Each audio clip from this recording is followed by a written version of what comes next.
On this week's show, the NFL draft has arrived. Will Malik Willis be a first-round pick? And which team will he call home? Plus, it's ASUN tournament time for a handful of programs who will compete and win the conference crown. This is Flame Central, and it starts now.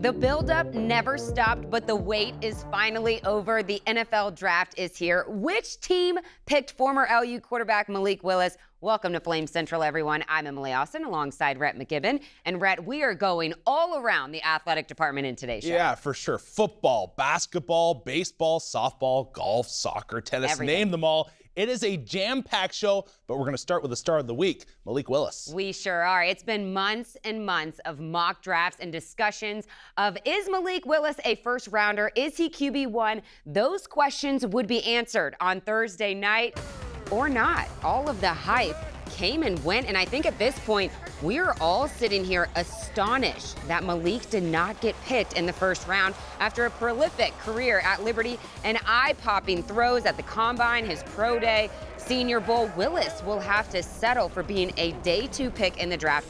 Certainly not what he or Flames Nation wanted to see. However, Malik did have close family with him, as well as head coach Hugh Freeze there in Vegas to support him and keep him encouraged as the picks dwindled down from the first 32 selections.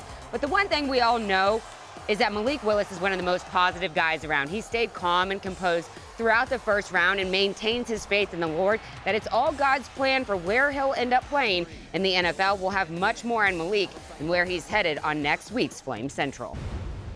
All right, after a rocky stretch, Liberty Baseball's regained that swagger we saw earlier in the season. The Flames entered their latest ASUN series, having won 6 of their last 8 games, while the winning would continue against North Florida. Game 1 versus the Ospreys, and this would be a romp led by Brady Gulikowski. He'd become the first Flame since 2007 to belt 3 home runs in a game. None better than a grand slam in the second inning, which saw that ball fly 479 feet. Flames would win 22-4, and Gulikowski would go 4 for 4 with 8 RBI.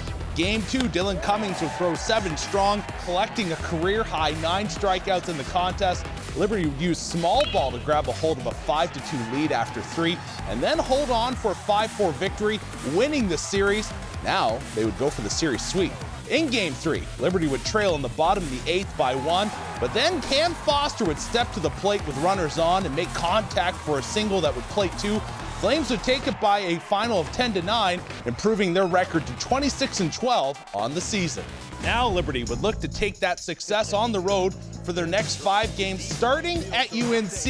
In the third, Gray Betts would get LU on the board with a solo shot to make the score 5-1, and that would turn out to be the lone Liberty run on the day. UNC would follow up with a 2-run shot by Horvath, and that would do it, taking it by a final of 8-1 and snapping LU's 4-game win streak. Let's stay on the diamond. The Lady Flames had a midday matinee meeting with Tennessee on Wednesday afternoon. Let's start with a little defense. Check out this grab by Liberty second baseman Reagan Barrett, laying it all out to make that play and save a run. The LU defense would make critical mistakes later in the game. Plus, Tennessee has Kiki Malloy on its team. Rhett, when you look up stud athlete in the dictionary, her photo is right next to it. Her home run in the third gives UT a 2-0 lead. To the 5th, 1-run game, but UT's Riley West sends it out for a 3-run blast, giving them some insurance runs in the final frame. Liberty's Caroline Hudson sends out a solo shot, but too little, too late, as the Lady Vols take this one with a 7-2 final. Coach Richardson, Lady Flames drop this one, but what's it all about? It's all about postseason, and we have a huge ASUN series coming up against North Florida this weekend. That's going to have a big saying on where we're going to be seated for the tournament. Then after that, we'll have our last, Stetson home series, and we're off to the races with postseason with the ASUN Championship Tournament. I would not be surprised. It seems like every time since I have been here that the Big South or the ASUN champion ends up going to a Tennessee regional. So I would not be surprised if we play Tennessee again. threat, you know, if they do play Tennessee again. The Lady Flames have taken them down in postseason play before. Okay, here's a look at the ASUN standings between the East and West divisions. Right now, LU is sitting pretty with a perfect 18-0 conference record, the only unbeaten team in ASUN play. North Florida comes in second in the East, while Central Arkansas and North Alabama hold the top 2 spots in the West. As Dot said, Liberty hits the road for a 3-game series this weekend, which starts with a doubleheader this Saturday. All right, let's turn our attention to basketball. If you saw mushroom clouds form over the offices of basketball head coaches throughout the ASUN, well, that was from their heads exploding over the news you're about to see. One of Liberty's all-time greats is coming back for one more season. He broke the news on social media and spoke about it this past week. Flames Nation, I'm back. All it took was 4 simple words to completely change what the next year of Liberty basketball will look like. Darius McGee, the nation's leading scorer and three-point shooter, will return for a 5th year, foregoing professional opportunities to stay with the team coming off a 22-win season. I just think of like the foundation that we had last year, like the whole entire season. Like you could just see the potential that we had. You think about a year of growth, and then they have this off season. Everybody just put in that work and just expand their games. There's no telling like how far we could go. If he's not the best player in our program's history, he's in that conversation. He'll certainly be on the Mount Rushmore of Liberty basketball, and I couldn't be happier for Darius and for us. That desire to earn a 4th NCAA tournament bid was a factor in McGee's decision, but so too was the feedback he got from pro evaluators, namely that there was still room for improvement on the defensive end. Ultimately, like you want to be the best possible basketball player you can be. So receiving any feedback from anybody that's respected in that craft, whether that's like my coaching staff here or like we want to play in the NBA or at the professional level. So obviously their opinion matters. So as far as your development as a player, you want to take it into consideration. He's a very good defender at the collegiate level, but the feedback he got is what he needs to do to be a good defender at the professional level. We're just putting a heightened premium on his pursuit of being elite on the defensive end, because that's what it's going to take for him to have a chance to play and stay in the at the highest level. Getting a player and person the caliber of Darius McGee back for an extra season is special. And while Darius doesn't typically show a lot of emotion, Flames Nation and his head coach have had a hard time containing their excitement for the future. I cried. Tears of joy. No. When he told me that he was coming back, it was like I had this big secret that I couldn't tell. But I did tell my wife, and she said, "Oh, praise the Lord." I didn't know if that was honey, you need a lot of help, praise the Lord, or she's just excited to watch Darius a few more games. That isn't the only good news for Liberty basketball. They also announced the addition of a new associate head coach. Rob Jones will be joining the Flames after spending the last 17 years with the Richmond Spiders. Jones helped lead the Spiders to 7 20-win seasons, including a run to the Sweet 16. His day-to-day duties have yet to be decided when it comes to which area he will focus in on with LU, but he's excited about his fresh start with a new team. This is a special place all the way around, surrounded by so many special people. Coach McKay, as we had talked through things, and he had told me just how unique the environment and the culture here is. I was excited and thought I had a good idea of what it was going to be like. And over the past 48 hours, I've been blown away with the people at every turn. Great to have Coach Jones on the mountain. Okay, Liberty men's tennis took the ASUN crown in 2021 for the first time in program history. However, their opportunity to play in the NCAA tournament would come to a screeching halt after the team tested positive for COVID-19. However, that disappointment would lead to motivation for this season, and the Flames would deliver, winning their second straight ASUN championship and clinching an automatic berth into the NCAA tournament once again. Liberty's Nakase Mwamba and Josh Wilson were both selected to the ASUN All-Tournament team, while senior Mwamba took ASUN championship MVP honors. It wasn't an easy ride to capture the title, but the Flames are grateful to repeat as ASUN champs, especially on FGCU's home court. It was special. It was special to do it at their home. We'd had a rough season, this whole season, just not quite getting everything together, and then just finally for it all to come through at the end and to be rewarded for the hard work you put in this whole season, it was incredible. From start to finish, it was just heart. You know, that's what I'd say about this team, heart. This win, this ASUN win, basically shows us that, you know, sticking to it, enjoying the process is basically what helps you in the long run. Huge congrats for them. All right, let's hit the links. The men's golf team also competed in the ASUN Championship this week. The Flames took third place behind North Florida and FGCU, respectively.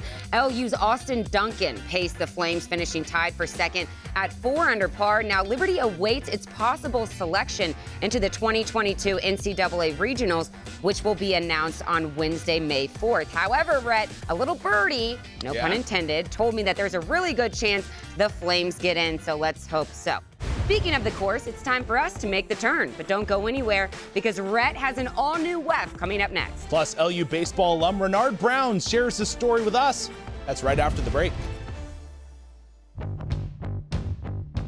Since 1971, Liberty's had one mission: training champions for Christ. Our standard is excellence with integrity, and we want to equip you with the resources you need to achieve your personal and career goals. We, the aviators of Liberty University, are committed to becoming leaders of distinction because we are men and women who want to serve others and change the world for Christ. Join us on campus and you will learn to fly using our fleet of 26 aircraft and practice in FAA-certified simulators. But most importantly, you will gain the knowledge and experience professional recruiters are looking for. At Liberty University, you will graduate as more than just a pilot, technician, or drone operator. You will become a champion for Christ.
Welcome back to Flames Central. Renard Brown is a former Flames outfielder who had plenty of success playing the game of baseball.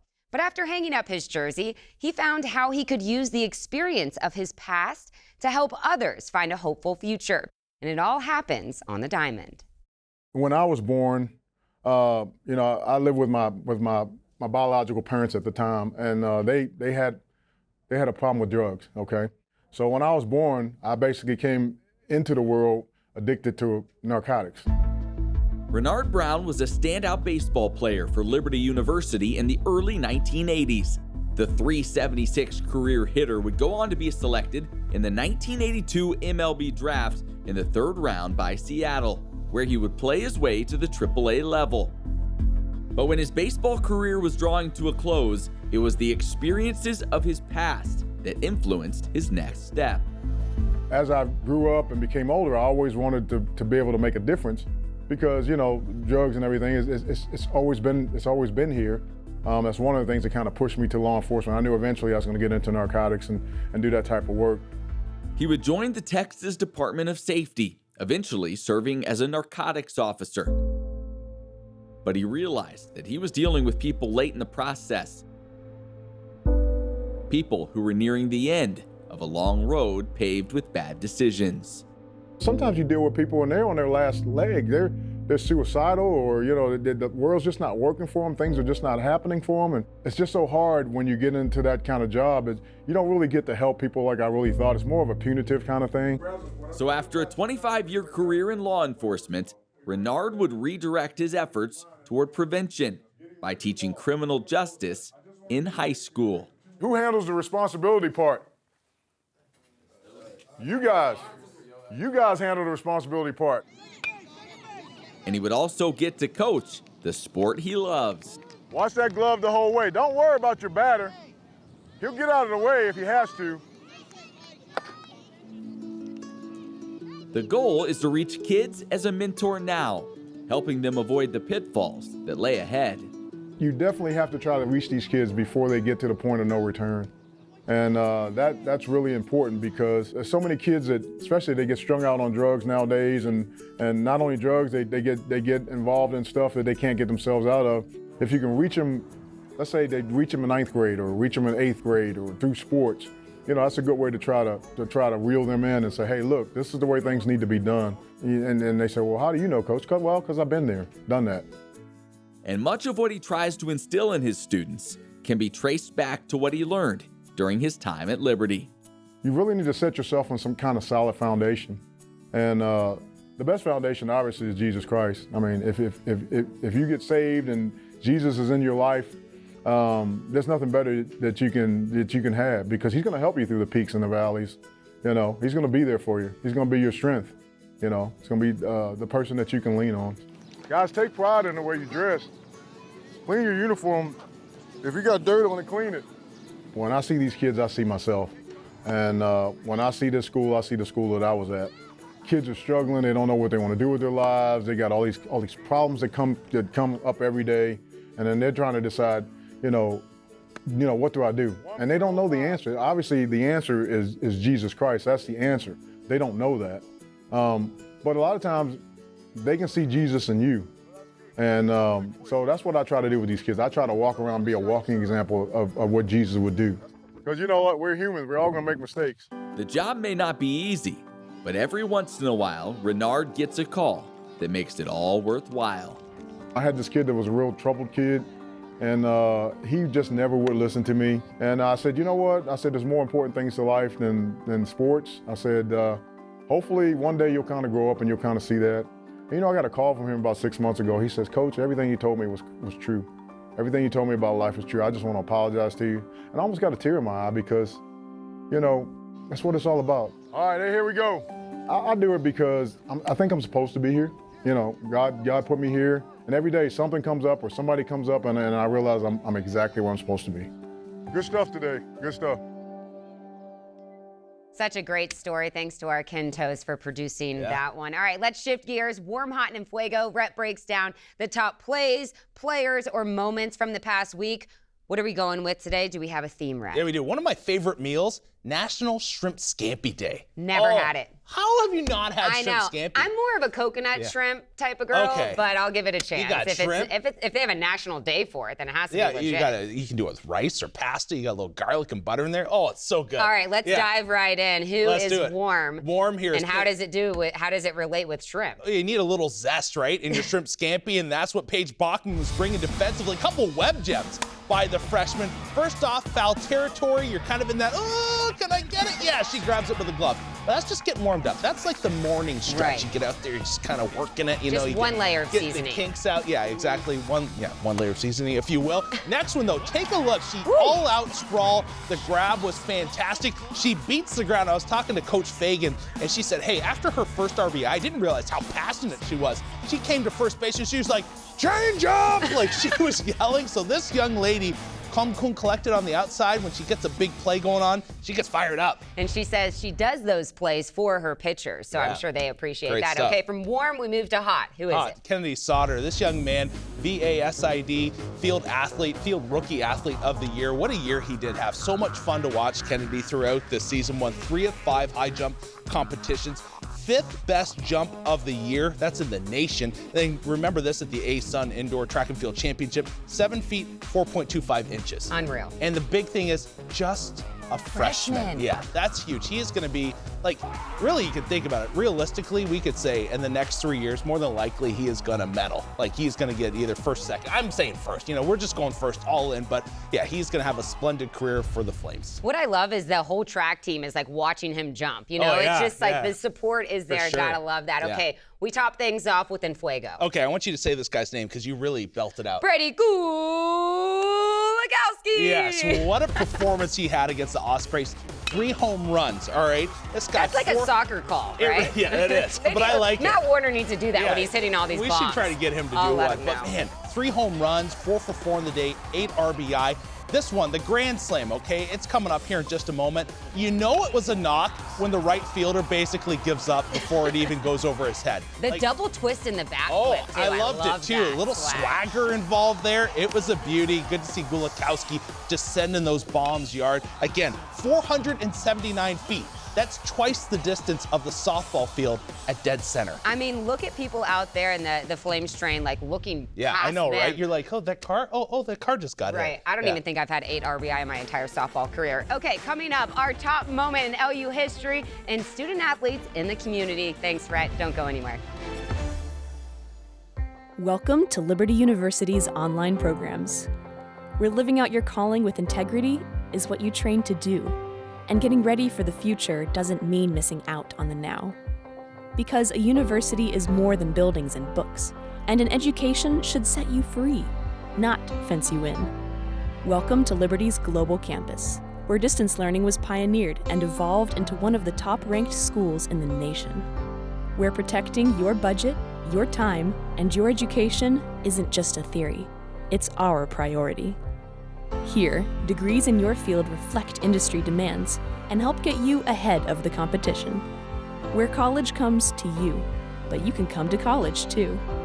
Game day, homecoming, graduation day, your school, your values, your experience, your choice.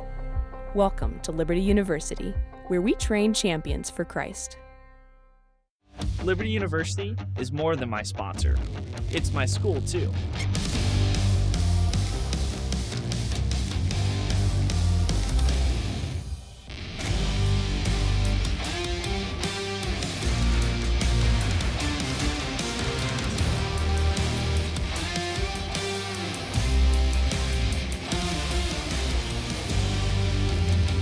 Fuel your education at Liberty University.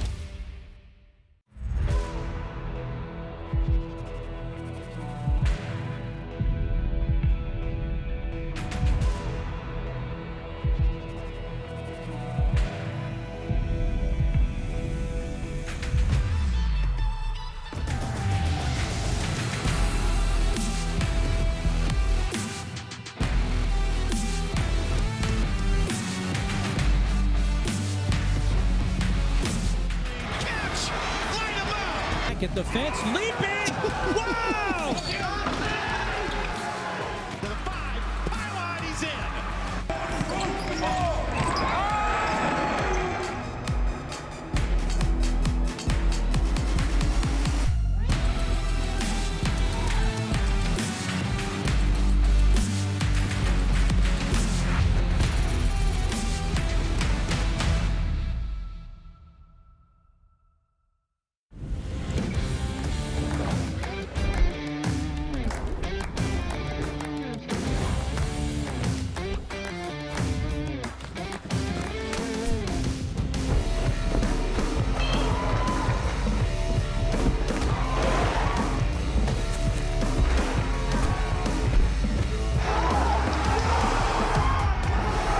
Liberty Baseball season tickets are on sale now.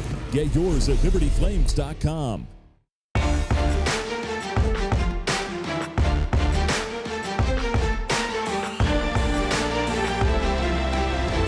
Hey there, friends. Welcome back to Flame Central. It's been a lot of fun to look back at our top moments from the past 50 years to see some of the building blocks for Liberty athletics. Yeah, and this week we look at 3 of them. Spring of 2017, the Liberty softball pitching staff had a stretch that will be near impossible to duplicate. April 2017. For 2 weeks, Liberty softball's pitching staff was nearly untouchable. The trio of Chase Cassidy, Kinsey Friesen, and Julia DiMartino allowed just 2 runs over the course of 72 innings for a stifling combined ERA of .19. During this 11-game stretch, Julia DiMartino would lead the way with 44 consecutive scoreless innings of her own, recording 46 strikeouts and giving up just 6 walks. Flames pitching would toss 9 shutouts during that span, 3 of those coming against UVA and Virginia Tech, showing once again that the best way to guarantee a win is to keep the other team from scoring. You know, Rhett, it's so rewarding to see these student athletes find success on the field, but it's even more remarkable when you realize the impact that they're making off of the field. Yeah, that's right. Lady Flames Soccer participated in an event called Serve Lynchburg, annual gathering of Liberty students, faculty, staff, and Lynchburg residents who joined together to meet the needs of the community.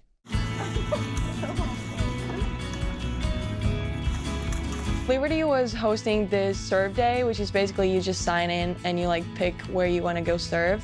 And so we decided to do that as a team, and we just picked Cornerstone because it was just a big place where we could all just go. And so basically we just went there as a team and we just helped the community pick up trash, dog poop, just do whatever they need us to do.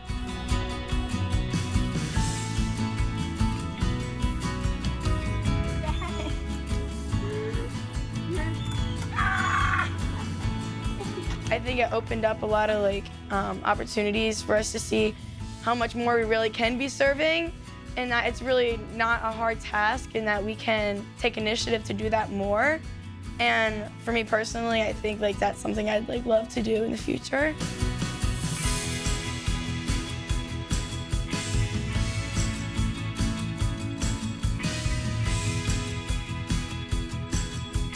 Team is definitely built on serving others and serving God above all. It's just something that we really focus on, and it's just great to see it.